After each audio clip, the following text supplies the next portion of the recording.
कविप्रविश्य YouTube चॅनलवर मनपूर्वक स्वागत आपलं. नमस्कार. उत्तर प्रदेश कावड यात्रा आणि सन्माननीय योगी आदित्यनाथ यांनी एक फरमान काढलं, एक नियम बनवला की ह्या कावड यात्रेचा जो रस्ता आहे, ज्या रस्त्यावरून सगळे श्रद्धाळू लोक परंपरेनुसार गंगाजल आणण्यासाठी जातात, प्रत्येकाकडे एक कावड असते, दोन्ही बाजूला पाणी भरून आणण्यासाठीचे हंडे लावलेले असतात. म्हणजेच परंपरेनुसार एक पवित्र यात्रा सुरू होते. आणि मग आता या रस्त्यावर जो काही विकास झाला आहे त्यामुळं अनेक हॉटेल्स, धाबे हे तिथे सुरू झालेले आहेत. आता पवित्र महिना, पवित्र कार्यासाठी निघालेली ही कावड यात्रा, जो श्रद्धाळू आहे तो अतिशय पवित्र मनाने 30-40 किलोमीटर, काही काही लोक त्याच्याहीपेक्षा लांबून येतात. जसं काही राज्यांमध्ये देवीची जत्रा असते, पायी लोक 100-100 किलोमीटर जातात. जशी पंढरपूरची वारी असते त्याच्यामध्ये जशी पवित्रता असते, वारकरी संप्रदाय हा लाखोच्या संख्येने चालत चालत हा पंढरीला निघालेला असतो.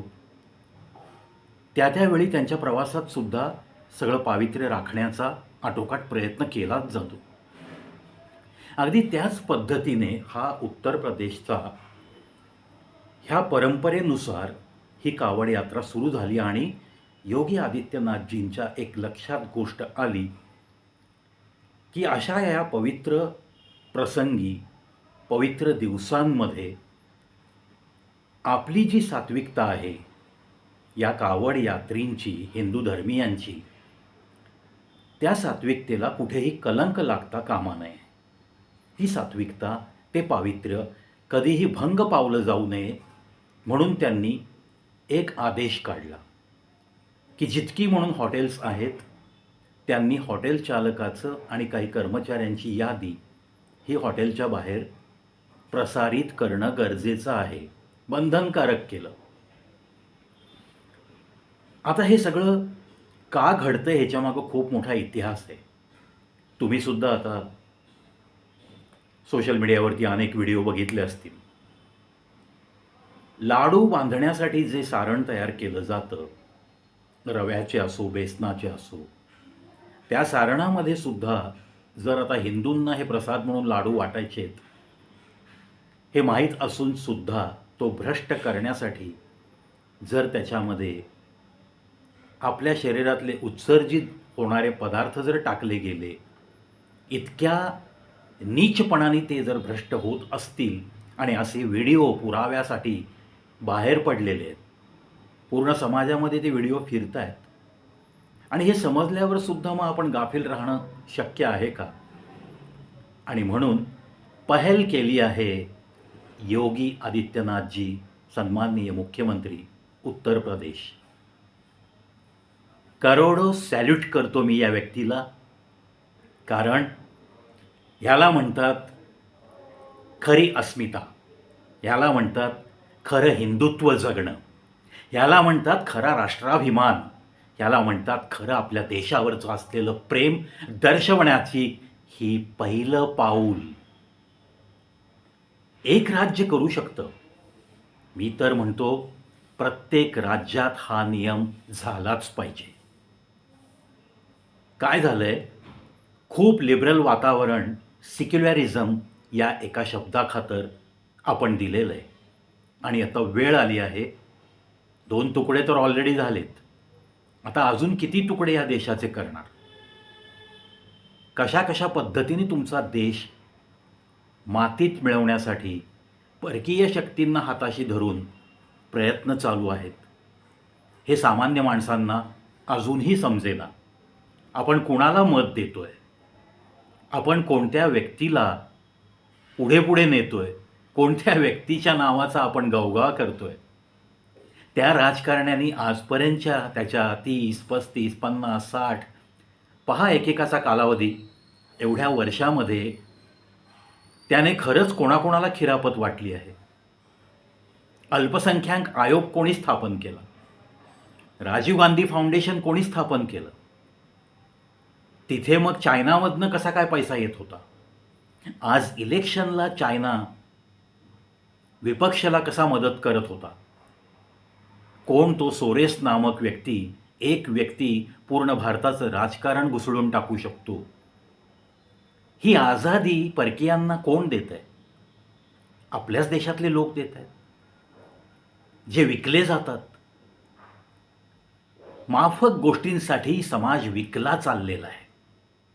माफक गोष्टी पुरवल्या की तो आयुष्यभर सतरंजा हांतरायला तयार राहणारा कार्यकर्ता हाताशी मिळतोय लोकांना, त्याच लोकांना. कुणी होतंय का हो? सामान्य कुटुंबातला कुणी एखादा आमदार 288 मध्ये होताना दिसतोय? तळागाळातला एखादा माणूस म्हणला की मी अपक्ष म्हणून उभारतो, त्याला कोणी पाठिंबा देईल का? अहो, तो चहा पण पाजणार नाही 100 माणसांना. आणि आज मी पुण्यासारख्या शहरामध्ये मला शोकांतिका वाटते की काही जाहिराती झळकायला लागल्यात व्हॉट्सअपवरती. कशाच्या जाहिराती? आमंत्रणं कशाच्या? अहो, जी आपली दीप अमावस्या आहे, या पवित्र दिवसाचं भ्रष्ट शब्दांनी बदनामी केली जाते, गटारी अमावस्या. आणि मग त्यातून अनेक विनोद एकमेकांना पाठवले जातात. असा तो दिवस 4 August is the last day for non vegetarian persons. नंतर श्रावण चालू होतो.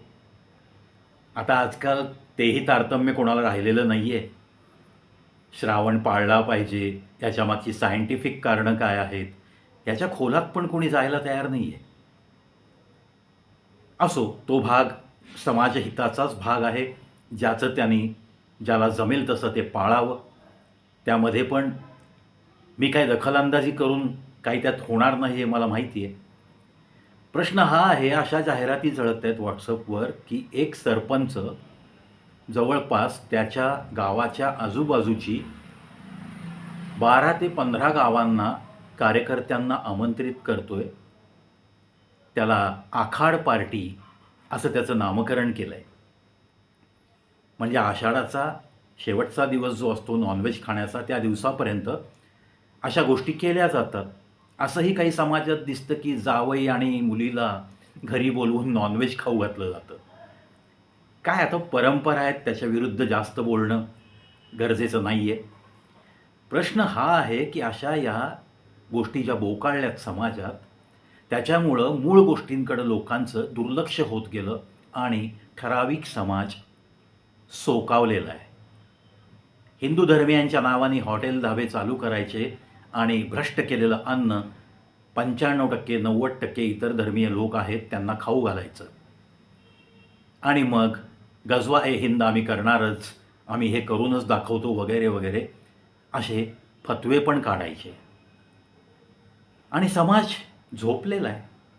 समाज गटारी अमावस्या या विषयामध्ये आठवडाभर एकमेकांशी मेसेज, फोन, दारू, मटणाच्या पार्ट्या, कोंबड्या हे चालू असतं.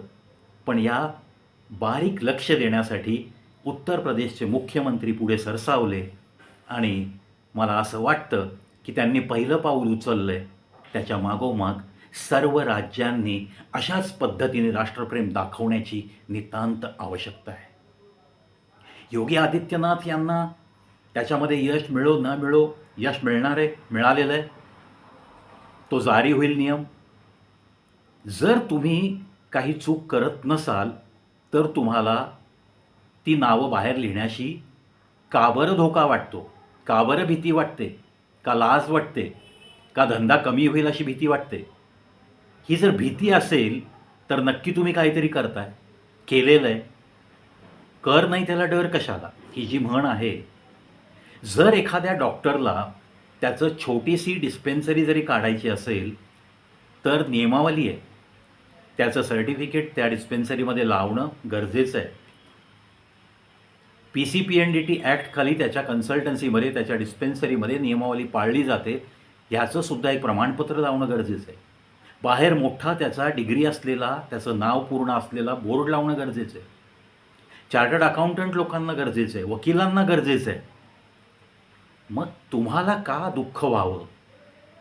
तुमचं जर सगळं काम सरळ आहे तर तुम्हाला यामध्ये गैर वाटण्याचं कारणच नाही.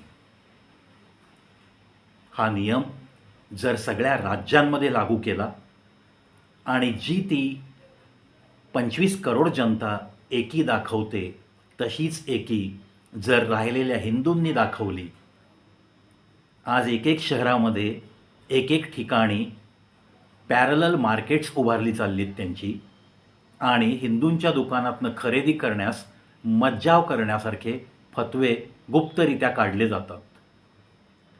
हे सगळं घडतंय. आणि गेल्या 2013 पासून ते 2024 पर्यंत नक्की काय काय घडलं आहे, कशी एक पॅरलल इकॉनॉमी उभी राहिली आहे, याबद्दल मी बोलेन पुढच्या व्हिडिओत. तोपर्यंत मित्रांनो, चला काळजी घेऊयात आणि आपणसुद्धा राष्ट्राभिमान आणि धर्माभिमान आपला कसा वाढेल याच्याकडे लक्ष देऊयात. एकमेकांशी प्रेमाने वागूयात, कारण आपल्याला राष्ट्र वाचवायचं आहे. काही लोकांना संविधान हातात द्या आणि कुराण हातात द्या, दोन्हीपैकी एक हातात ठेव म्हणून सांगा, ते फक्त कुराण हातात ठेवतील, संविधान खाली फेकून देतील. आणि अशा लोकांसाठीच मला गंमत वाटते. वुड बी प्राईम मिनिस्टरचं स्वप्न बघणारी माणसं शपथ घेताना हे संविधान हातामध्ये धरत आहेत, आणि ज्याचं संविधानाची चिरफाड त्यांनीच तर केली आहे. असो, हा पण विषय खूप गंभीर विषय आहे. त्यांना काय नाचायचे ते नाचू द्या, परंतु तुम्ही आम्ही एका जागरूकतेने वागल्याशिवाय राष्ट्र सर्वतोपरी मानणारा हा जो आपला समाज आहे, सैनिकांच्या नंतर राष्ट्र सर्वतोपरी हे प्रत्येकाचं ब्रीदवाक्य पाहिजे. पण ते येत नाही आहे. प्रत्येकाला मजहब आधी आणि नंतर राष्ट्र अशा मानसिकतेच्या माणसांकडून देशाची सेवा होईल असं तुम्ही स्वप्नही पाहू शकणार नाही. देश बळकावला जाईल हेच त्यांचं स्वप्न आहे. पूर्ण जगावर राज्य करायचं हे त्यांचं स्वप्न आहे, आणि त्या बाबतीत त्यांच्या मीटिंग होतात, आणि तुम्ही आम्ही मशगूल आहोत ऐशो आराम की जिंदगी जीने में. खेद वाटतो मित्रांनो. असो, एका देशसेवेसाठी वाहून घेतलेल्या बापाचं मी लेकरू आहे. अनेकदा मी याचा उल्लेख करतो. त्याच्यामुळंच कदाचित माझी विचारसरणी ही या मार्गानेच जाते. मी दुश्मन कोणाला मानत नाही आहे, पण आम्हाला दुश्मन मानणाऱ्यांना मित्र मानण्या इतका मी नालायक तरी नक्कीच नाही आहे. माझ्यात तेवढं नक्कीच धारिष्ट आहे. अच्छे से अच्छा और बुरे से उससे भी बुरा कैसे बर्ताव करना है, ये मुझे मेरे फौजी बाप ने बिल्कुल सिखाया है. मित्रांनो, जागे होऊयात, एक होऊयात. नुसतंच जय हिंद, जय भारत, वंदे मातरम हे म्हणून भागणार नाही. हे प्रत्येकाच्या रक्ताच्या कणाकणातनं, थेंबाथेंबातनं सळसळून व्हायला पाहिजे. जिथं जिथं या गोष्टींचा भारत माता की जय याचा अपमान होईल, तिथं तिथं तुमचं रक्त सळसळलं पाहिजे. एकाची हत्या झाली म्हणून हजारांनी घाबरून मागं पळायचं, ही प्रवृत्ती आता सोडली पाहिजे. एकाची पण हत्या होणार नाही याच्यासाठी आपल्याला संघटित व्हावंच लागेल. नुसतं संघटित नाही, तनामनाने एक व्हावं लागेल. योगी आदित्यनाथजी, whatever you had done for Uttar Pradesh, definitely it is salutable. Congratulations for your drastic decisions, whatever you are taking for Uttar Pradesh. मित्रांनो, अशा व्यक्तींचा आपण गौरवच केला पाहिजे. त्यांच्याविषयी गौरवोद्गार काढण्यासाठी आपल्यालासुद्धा एक प्रकारचा अभिमान वाटला पाहिजे. चला, सगळ्या मुख्यमंत्र्यांना केव्हा अशी बुद्धी होईल, लवकरात लवकर व्हावी, हीच प्रार्थना मी त्या देवाकडे करतो आणि इथंच थांबतो. जय हिंद, जय भारत, भारत माता की जय.